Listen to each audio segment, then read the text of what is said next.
Tere siis mede poolt ka siit Püüne pealt päälõunasel aal, et kõik elame kõtu täis ja meel hää, nii et teie jutusõõr ka niimoodi vaikselt hakkab siin veerema, aga ennem kui me alustame, siis võib-olla igaüts natukene kõneleb iseendast, et kui ta tema selle mulgimaaga ja mulgi asjaga seotu on, et enda tutvustuseks võin siis ütelda, et mina olen Malingu Arvu ja olen siis Mikatse talust Karksi kihelkonnast ja Mulgikultuuri instituudiga olen mina seotud üle 20 aasta juba, nii et ja olen oma kogu tähendliku elu ikka Mulgimaal elanud välja arvatud, kui sõjaväen ja koolin sain käidu, ülikoolin sai käidu.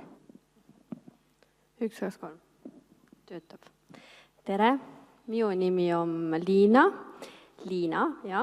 ja mina olen ka Karksi kihelkonna mulk sündumisest saadik ja töötan Kitsbergi gümnaasiumis käsitöö ja kodunduse õpetajana. Tere õpilased ja endised õpilased on ka seal Tarvastu gümnaasiumi poisid. Ja mina ei mäleta, et mulgi keel või mulgi kultuur oleks olnud minu ajal koolin jutus või õppetundides. Ei mäleta. See mulgi teema on tulnud minu manu tänu minu emele ja ma arvan, et see on 10 aastat tagasi, kui hakkas ema tegelema sellega rohkem ja siis mina tuli nagu järgi talle ja nii ta on lännu ja nii on. Jaa, väga palju juba tahaks siin arutlema hakata, aga tere, mina olen Romet Piller ja kui võttasin mulgi päritolu, siis Elme kihelkonna mulk eluaeg olnud ehk siit samast Tõrvast, aga juba on kuulda, et midagi on kaotsi läinud ehk siis mulgi keelt ei kõnele. Nii et midagi on juba vahepeal kuskil sassi läinud ja ma arvan, et see ongi võib-olla üks mõte, et see tänased noored, keda siin ennem sai kuulatud, et nendega ongi tegelikult vist juba hästi, aga see vahepealne põlvkond on seal vahele jäänud. Ja täna tegutsen mitmel rindel ja peamine on see, et proovin siis Mulgimaa piire edasi viia, ehk siis olen Rõngu keskkooli direktor üldsegi igapäevaselt, nii et siis vaatame, et kuidas seda Mulgimaad hoopis laiendada saaks ja eks mulgid on omal ise ka ju sinna Tartu poole ikka liikunud, siis kui viljakad maad siinpool otsa lõppesid.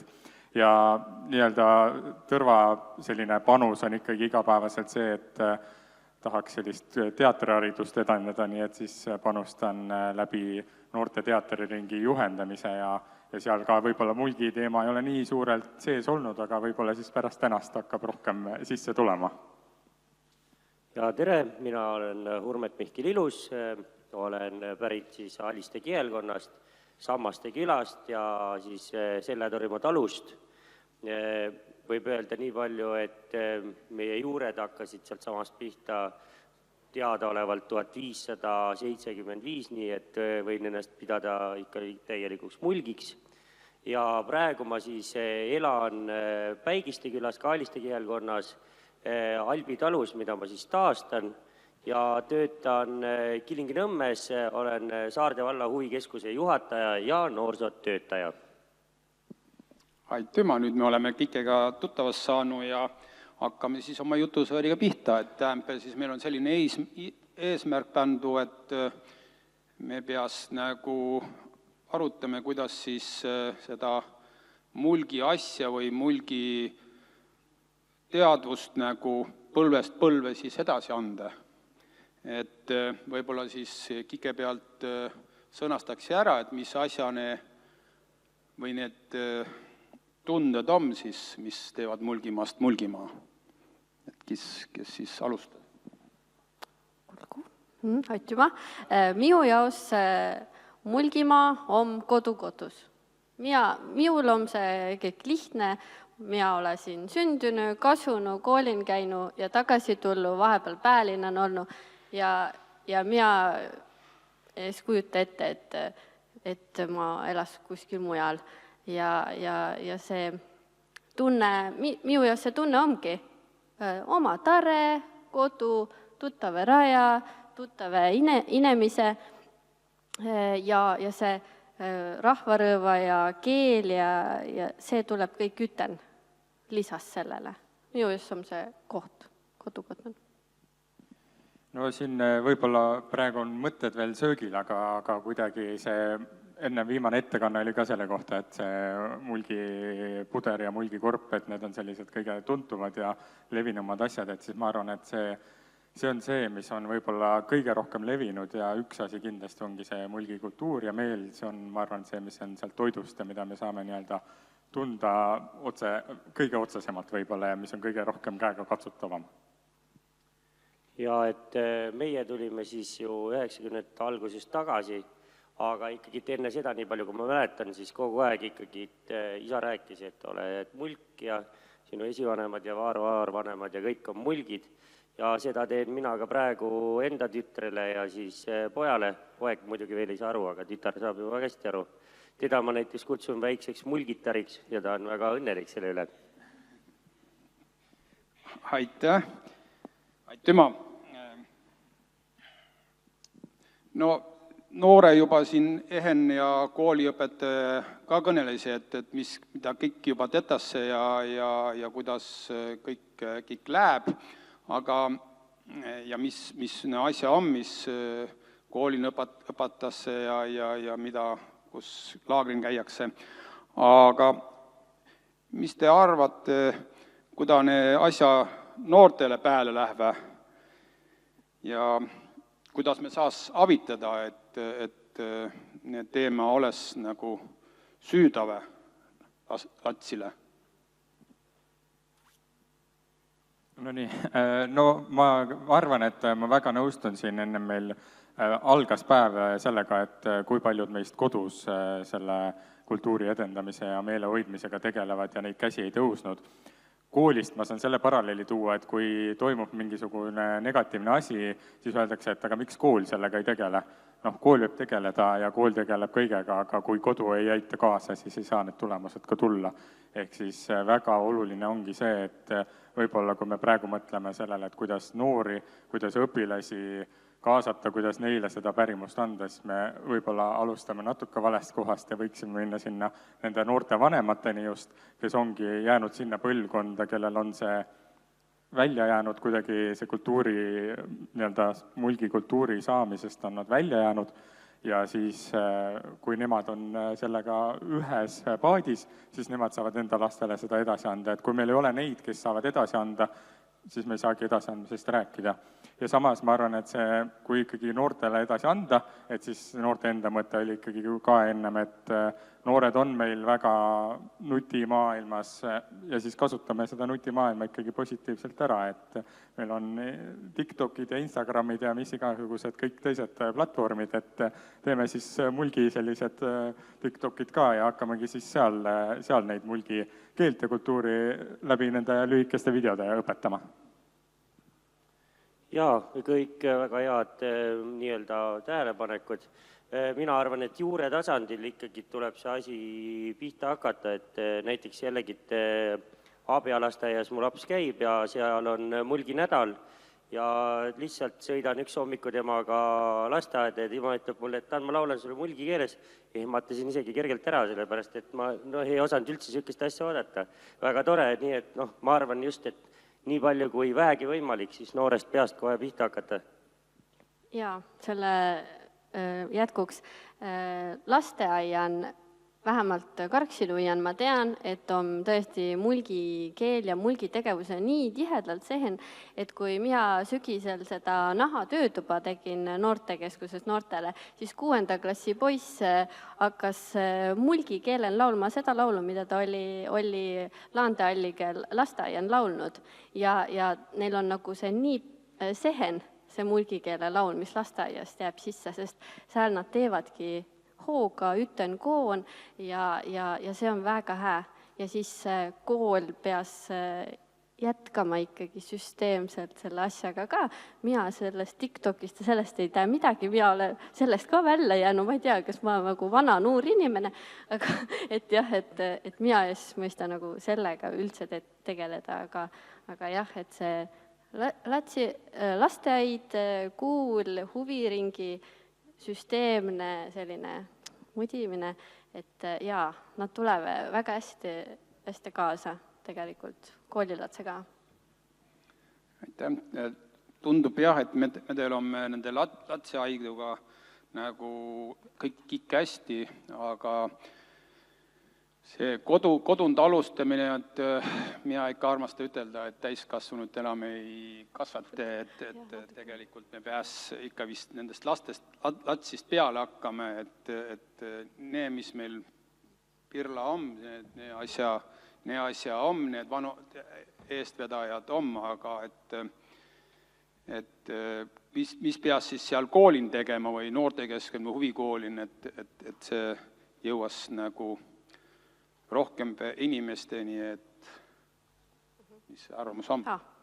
Minu arvamus, et pole ilus võrrelda ei kooli ega lasteaidu, et me ei võrdle, aga mina näen ka, et selline kooli ühtne kokkulepe, et jah, see mulgikeel on meil seal arengukavas ja igal pool oluline, aga et me päriselt ka, me tahame, et see läheks edasi, sest õpetajad on ju ka erinevast kotusest pealt tulnud, et ei ole kõik õpetaja mulgikeelse ammugi mitte ja mõtli, et ma tahaks lihtsalt seda oma ainet anda ja kõik, et see mulgikeel mind ja meel mind ei huvita. Aga et kui kooli juhtkond, õpetaja otsustab, et jah, me tõesti iga tunni raames natukenegi, tillikenegi paneme seda asja sisse, sest mina käsi südamel ka kaitseaastat ei ole ainult mulgikeele asju või mulgikultuuri asju teinud, kuigi võis rohkem teha. Et selline süsteemne aga huviharidus on nagu vabatahtlik. Et sinna lähevad juba need lapsed, keda see huvitab. Et see on ka väga hea ja see peaks ka olema. Aga ka säänte kooliastmeti tunni tarvastun on ju 6. klassidele on, et ja seda natuke laiendada. Niimoodi väikses mahus peale sundida ei saa ja kodusid me muuta ei saa, aga õpetajatel ja koolin ja lasteaidul on suur võim ja vägi, mina arvan nii. Mis koolidirektor arvab? Jaa, igati poolt ja kindlasti see, et need mõtted ei jääks ainult paberile või et me ei teeks neid asju ainult paberi pärast ja teine asi, mis siin ennem lõuna ajal sai ka natuke räägitud, et eks mulkide ju olemus on natuke see küüned enda poole, aga võib-olla peaks sellest põhilisest olemusest suutma loobuda ja kui ennem siin kuulasin, et mis teistes koolides tehakse, siis täpselt ei tea näiteks, et kas siinsamas Tõrvakoolis teda tehakse. Ehk siis võib-olla ka see, et kui me teeme oma koolis on väga hästi, aga jagame ka teiste Mulgimaa koolidega ja teeme seda koostööd Mulgimaa koolide vahel, et meil ei ole neid koole nii palju, et meil oleks seda võimalus ja neid häid praktikaid, mida me rakendame, et teistele nii-öelda ka jagada ja ei tasu kitsid olla nende mõtetega, et mida on tehtud juba. Et mina küll küüned enda poole ei ole, see on selge.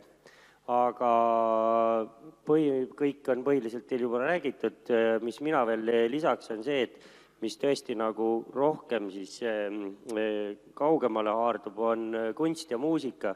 Et nii palju kui võimalik tikkida siis kunsti ja muusikat nendesse tegevustesse sisse, see lihtsalt elavdab seda värki ja noortele see rohkem meeldib ka. Näiteks see Tommyboy lugu, see uus mulgilugu on selle loo nimi. Et kui ma seda esimest korda kuulsin, siis ma mõtlesin, et terve Eesti skene teab nüüd mulgikeeles midagi. Et kes kuulavad siis hip-hopi, siis nemad nüüd teavad üle Eesti kõik, sest et see lugu läks ikka igale poole laiali, näiteks. Võime ühte asja veel kõnelda. Et jaa, me peaks jagama teadmisi ja inimesi, sest inimesi on praegu ka vähe, ja neid süsteeme, jah, et ei ole vaja võrrelda. Nii.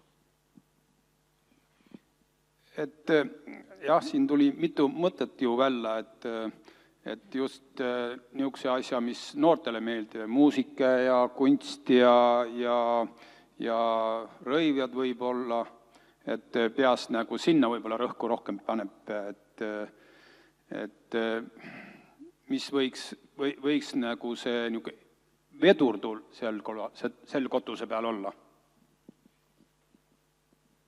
No selles mõttes, et kes peaks nagu eest vedame neid asju või kuidas seda saaks ellu kutsu või kuidas ütelda? No mul väike jälle näide.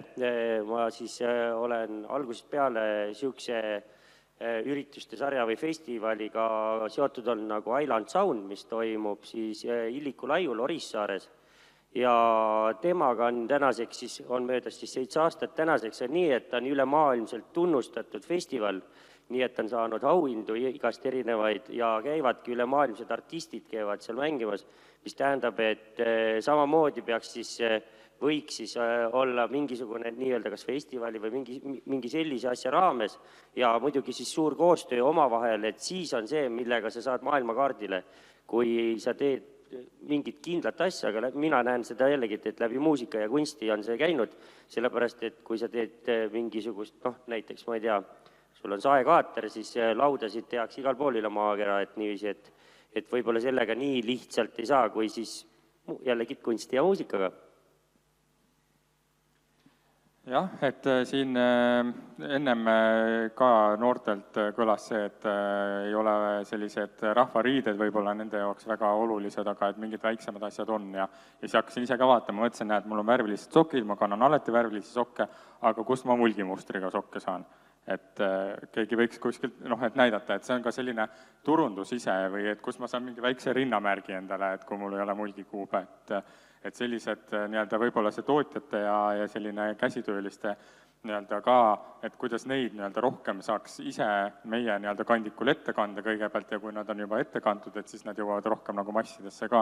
Et noor võib-olla ta ei tule selle peale, et ta ise läheks nüüd otsima mulgimustriga sokke endale, aga kui talle kuskilt need silme ette tuuakse, siis ta võib-olla neid ikkagi kannab. No ja kes see vastutab? No ühest küljest võib-olla me kõik vastutame, aga teisest küljest meil on seal mulgi vanem, meil on mulgi kultuuriinstituut, eks nemad peavad vastutama. Jaa, see oli väga hästi öeldu, aga mina arvan, et jah, me ega üldse ise vastuta ja miul ja siul ja medel ja teil on see, peaks olema see tunne, et see on mede asi ja me teeme seda ja ega päiv sa saad teha miskit mulgikultuuri heas ja enda heas, et sa mõistad seda parempidi ja tunned ennast rohkem mulgina, kui sa tahad tunda. Ja nüüd jõudsime tõesti sinna, et kes peaks mida tegema ja küsis veel nagu sellist asja, et kui palju te olete märganud nagu Mulgimaal avalikul ruumi on seda, et sa asud Mulgimaal?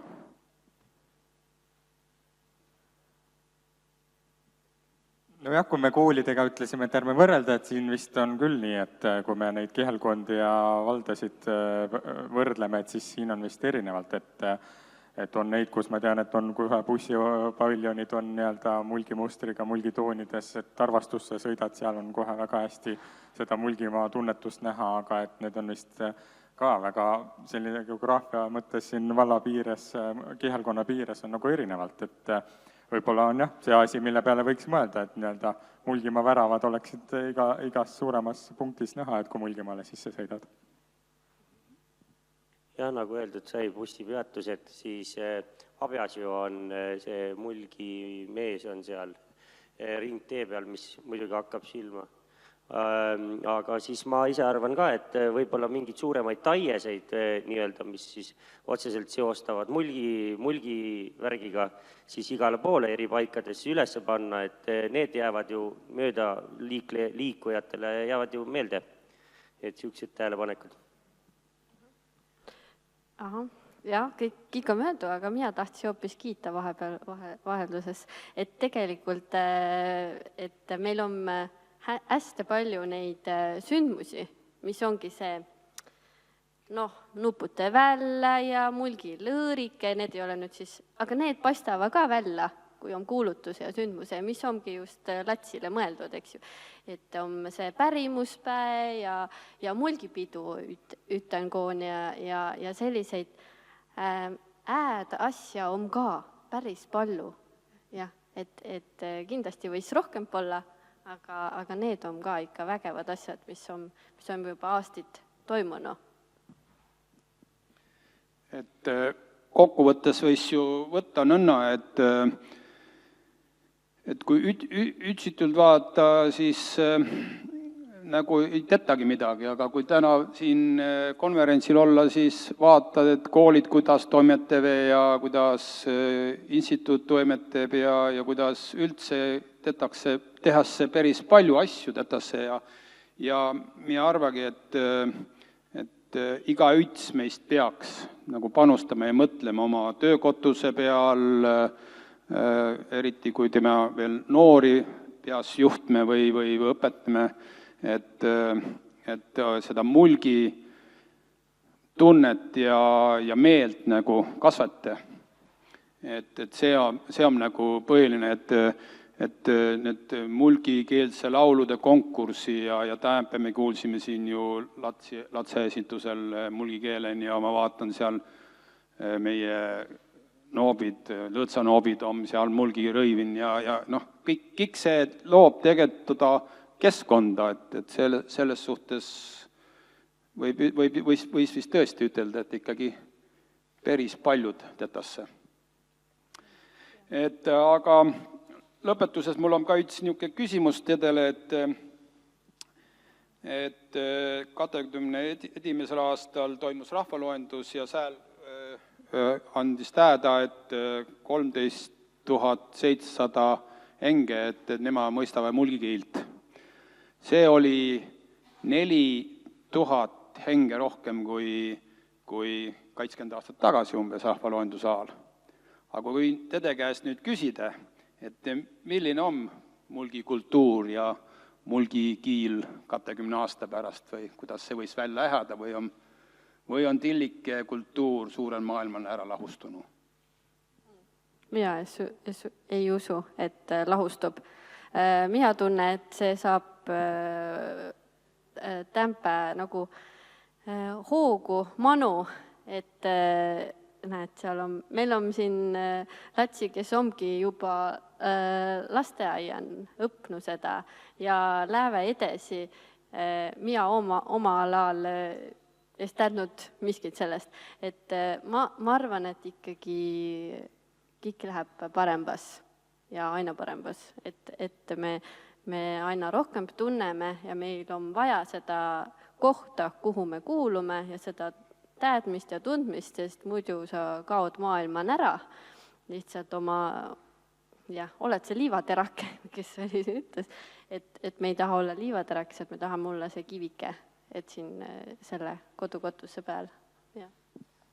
Jaa, kindlasti, et arvestades ka, et mis siin ikkagi on meil juba ära tehtud, et siis ei näe kuidagi seda, et see tillike kultuur ära kaoks ja mis ka ennem mainimata jäi, et meil on ju ka nüüd mulgi elamuskeskus, et ma arvan, et see on väga oluline maamärk, mis ikkagi seda kultuuri nüüd hoiab ja mille abil võib-olla saame ka seda veel rohkemgi massidesse viia, nii et minul küll seda hirmu ei ole, et mulgikultuur kuhugi ära kaoks. Et kui võõravõimu okupatsioon siis tegi kõik endast oleneva, et see kultuur põhimõtteliselt siis häviks, siis pärast siis uuesti taasiseseisvumist on ju see ratas aina kiiremini veerema hakanud, nagu näha on niiviisi, et ma arvan, et 20 aasta pärast on see juba päris headel tuuridel ja siin kindlasti see kultuur on palju veel paremas olukorras, kui ta praegu on. Aitüma, nende heade mõtetega on me hää lõpete, et loodetavasti on siis 20 aasta pärast saame siin Ütenkoon kokku võtta, et kuidas on siis lännu meil see 20 aastat edasi, et ja loodetavasti need, kes tähendab siin saalin istuvad noore Latse, et nemad on sel ajal siis need tegija. Nii et aitäh teile kõikidele siin. Aitüma!